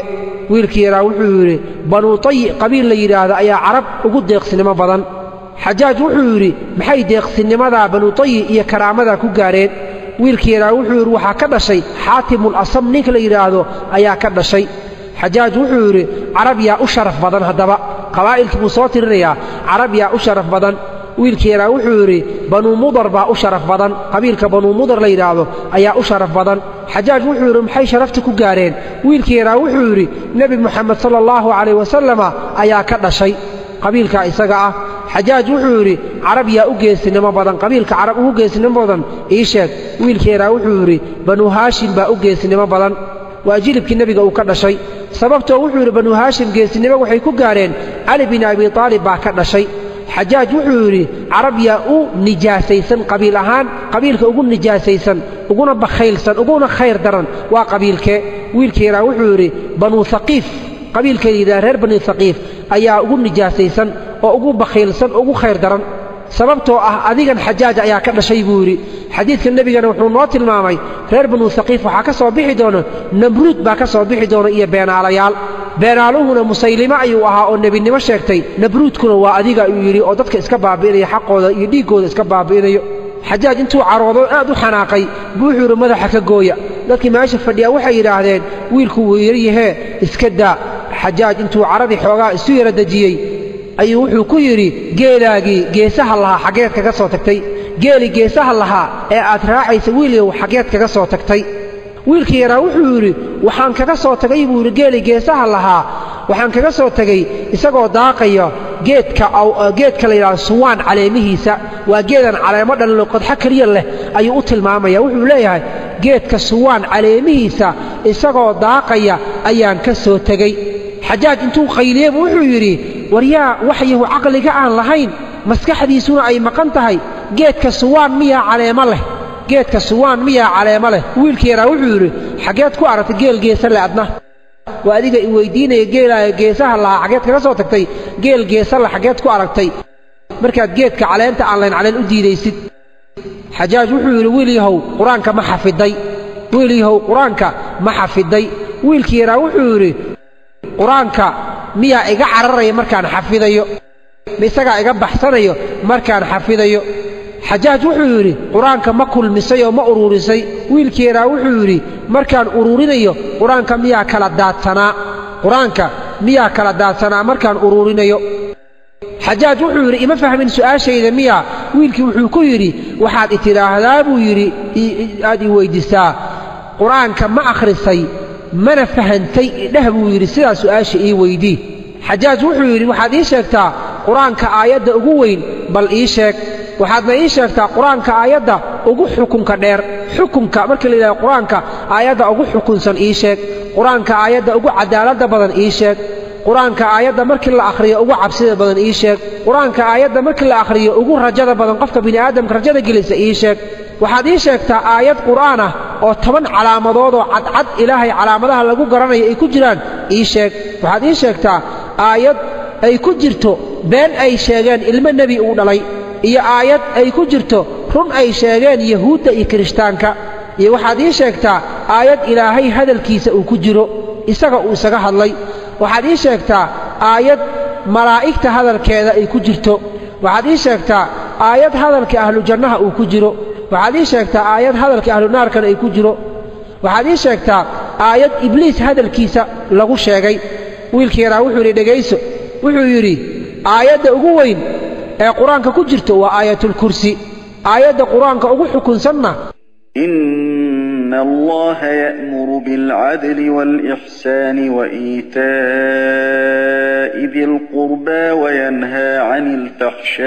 الفحشاء والمنكر والبغي aayadda qur-aanka marka la akhriyo ugu cadaaladda badan waa فمن يعمل مثقال ذرة خيرا يره ومن يعمل مثقال ذرة شرا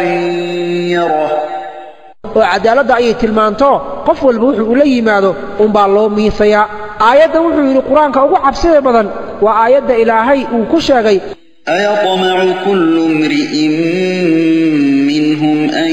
يدخل جنة نعيم ayatmacu ma wuxuu rajaynayaa kullu mri'in qof walboo idinka mida oo minhum gaala ka mida an yudkhala jannata naciim qof walboo gaal adduunka joogo ma inuu janno iska gala ayuu doonayaa aayadda ayada ah ayaa aayadda ugu damaca wanaagsan ah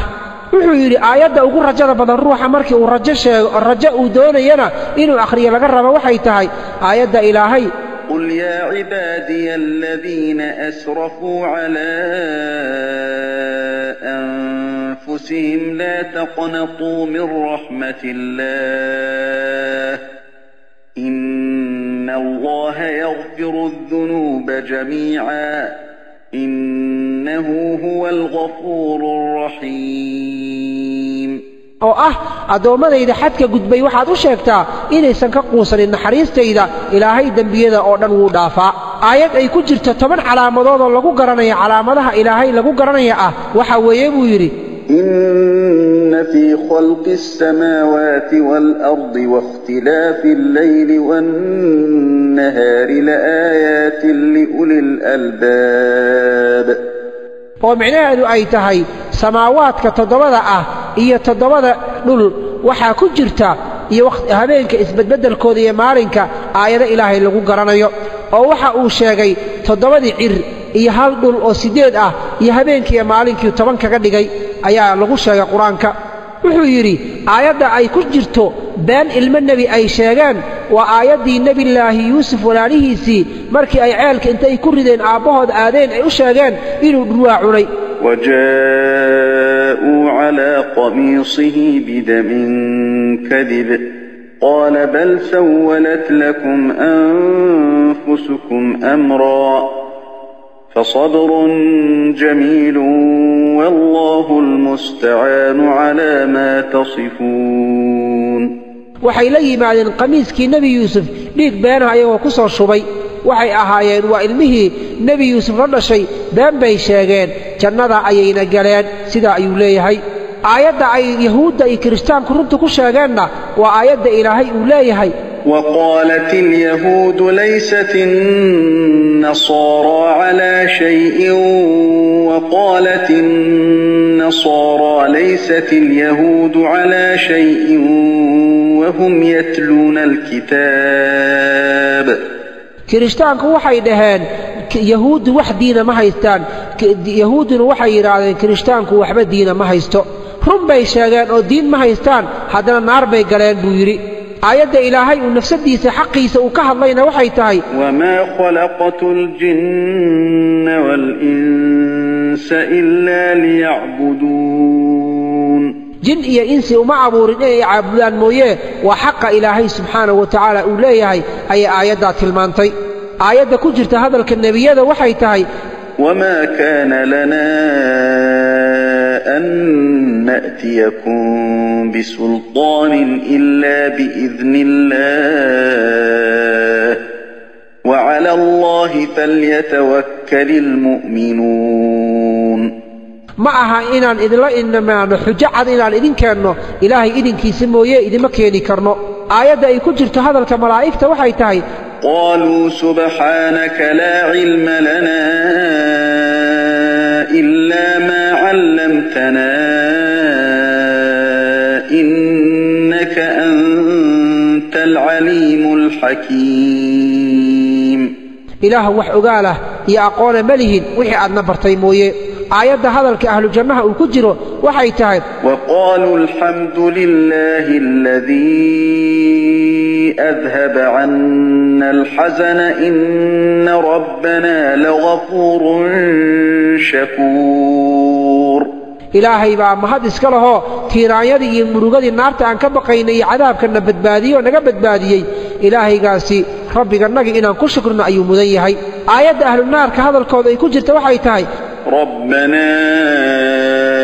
أخرجنا منها فإن عدنا فإنا ظالمون إله نارت إنك سار حدان أولابنا فإنا ظالمون مرضا بحدان دنبغا أو كلا كلابنا أنك أيا ظلم بدن سيدا أيا يمحوها كعلى عليان آيات هذا الكإبليس وكجر إلهينا قرآنك وكشا وحيتاي قال أنا خير منه خلقتني من نار وخلقته من طين أنيقا أياك خير بدل آدم ونار بعد أبورتي آدم ندوبا أياك أبورتي سيدا أيضا أيو شيغي حجاج ويلكي مركو انتي دميي بالسؤال ويدي وحيري وحاد إيشيكتا قف لغا أبوري هودا إيا قف لغو بدباديه هو إيا قف هو لغو دلي ويلكي را وحيري روح هودا لغا أبوري والنبي عيسى عليه السلام ونف با لغا أبوري ruuxa hawada lagu badbaadiyeyna waa nebi sulaymaan oo dabayl iyo waxbaa u shaqayn jiro uu ku badbaadi jiray ruuxa hawada lagu dilayna qolada hawada lagu baabi'iyeyna waa qowmu caado waxaa lagu dilay iyaguna hawadii iyo dabayshii baa lagu halaagay xajaaj wuxuu yidhi waxaad ii sheegtaa ruux laga abuuray geed naf geed laga abuuray iyo ruux geed lagu dilay iyo ruux geed lagu badbaadiyey intuba ii sheeg wiilkii yaraa wuxuu yidhi waxaa geed laga sameeyo naf ahoo geed laga abuuray ushii nebi muuse calayhi salaam markii ay maska isu beddeshay ayadoo geed ka samaysan bay mas isu beddeshay haddana ruuxa geedka ilaahay uu ku badbaadiyeen waa nebi nuuxoo markii dhulkii cirka biyaha ka yimaadeen dooni geed ka samaysan baa ilaahay ku badbaadiyey ruuxa geedka lagu dilayna waa nebi zakariya oo dadkiisu ay ku dileen xajaaj wuxuu yidhi waxaad ii sheegtaa ruux biyo laga abuuray ruux biyo lagu badbaadiyey dhexdooda iyo ruux biyo lagu halaagay wuxuu yidhi wiilkii yaraa waxaa biyo laga abuuray aadam calayhi salaam waxaa biyo lagu badbaadiyey nebi muuse oo baddi ka gudbay waxaa biyaha lagu dilayna fircawn iyo qowmkiisa xajaaj wuxuu yidhi waxaad ii sheegtaa wax qof naarta laga abuuray iyo qof naar laga badbaadiyey wiilku wuxuu yidhi naar waxaa laga abuuray ibliis naarna waxaa laga badbaadiyey nebi ibraahim markii lagu riday godkii dabka ahaa xajaaj wuxuu yidhi marka wiilkii yaraa buu su'aal kale weyddiiyo waxa uu yidhi waxaad ii sheegtaa buu yidhi webiyada jannada iyo tiradooda ii sheeg wiilkii yaraa wuxuu yidhi webiyada jannada mara aad bay u fara badan yihiin oo tiradooda ilaahay subxaanahu wa tacaala unbaa garan kara soo ilaahay ma dhihin buu yidhi مثل الجنة التي وعد المتقون فيها أنهار من ماء غير آسن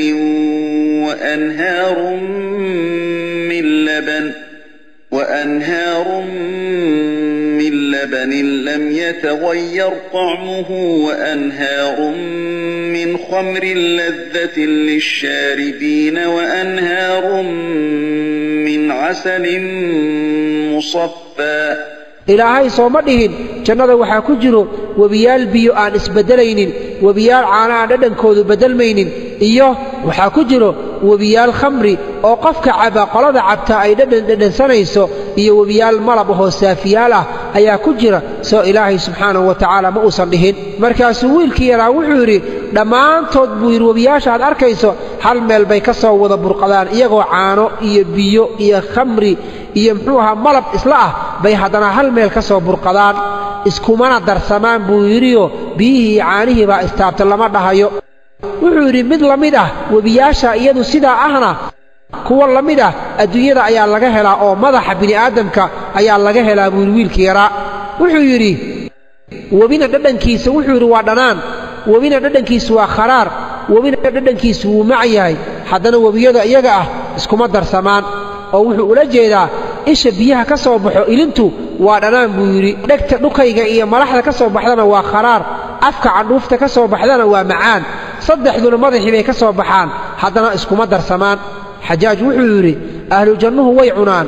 way cabbaan mana saxaroodaan ee wax la mid ah ahlu jannaha ma laga helaa adduunyada ruux intuu cuno cabo aan saxaroon wiilkii yaraa wuxuu yidhi haa waa uurku jidhka caloosha hooyada ku jiro ubadka yar waxbuu cunaa waxbuuna cabaa mana haddana caloosha hooyada ku dhex saxaroonayo xajaaj wuxuu yidhi waxaad sheegtaa buu yidhi dhiiggii ugu horreeyo adduunyada ku dhibcay markii ilaahay uu aadam iyo abuurayba dhiigga ugu horreeyo dhulka ku dhibcay ma sheegi kartaa markaasuu wiilkii wuxuu yidhi haa waa dhiiggii xaawo ka yimid xaydka ahaa caadadii kaa ayaa ugu horreeyey wax dhiig ah oo dhulka ku dhibca xajaaj wuxuu yidhi waxaad ii sheegtaa caqliga bal wax iiga sheeg iimaankana wax iiga sheeg caqliga wax iiga sheeg iimaankana wax iiga sheeg xishoodka wax iiga sheeg deeqsinnimada wax iiga sheeg geesinimada wax iiga sheeg karaamada iyo sharafka wax iiga sheeg shahwada iyo qooqana wax iiga sheeg buu yidhi waad garatay soomaan wiilkeedaa wuxuu yidhi haddaan wax kaaga sheego caqliga ilaahay 10 buu u qaybiyey 9 ragga ayuu siiyey halna dumarka ayuu siiyey iimaanka ilaahay 10 buu u qaybiyey 9 reer yaman baa la siiyey halna adduunka kalaa loo qaybiyey xishoodka ilaahay wuxuu u qaybiyey 10 9 dumarka ayaa la siiyey halna ragga ayaa la siiyey deeqsinimada ilaahay wuxuu u qaybiyey 10 9 ragga ayaa la siiyey halna dumarka ayaa la siiyey geesinimada iyo sharafka ilaahay 10 buu u qaybiyey 9 carab baa la siiyey halna adduunka ayaa loo qaybiyey shahwada iyo qooqa iyo damcuna ilaahay 10 buu u qaybiyey 9 dumarka ayuu siiyey halna ragga ayuu siiyey waad garata Soomaa wuxuu yiri ilaahay aqliga 10 buu u qaybiyo 9 waxa uu siiyey ragga halna dumarka ayuu siiyey iimaanka ilaahay wuxuu u qaybiyey 10 9 reer Yemen baa la siiyey halna adduunyada kale ayaa loo qaybiyey xishoodka ilaahay 10 buu u qaybiyey 9 dumarka ayuu siiyey halna ragga ayuu siiyey deeqsinimada ilaahay 10 buu u qaybiyey 9 waxa uu siiyey ragga halna dumarka ayuu siiyey geesinimada iyo sharafka ilaahay wuxuu u qaybiyey 10 carab 9 buu siiyey sharaf jaceelka iyo geesinimada carab 9 buu siiyey halna waxa uu siiyey adduunka inta ka soo hartay qooqa iyo waxdoonkuna damaca ilaahay 10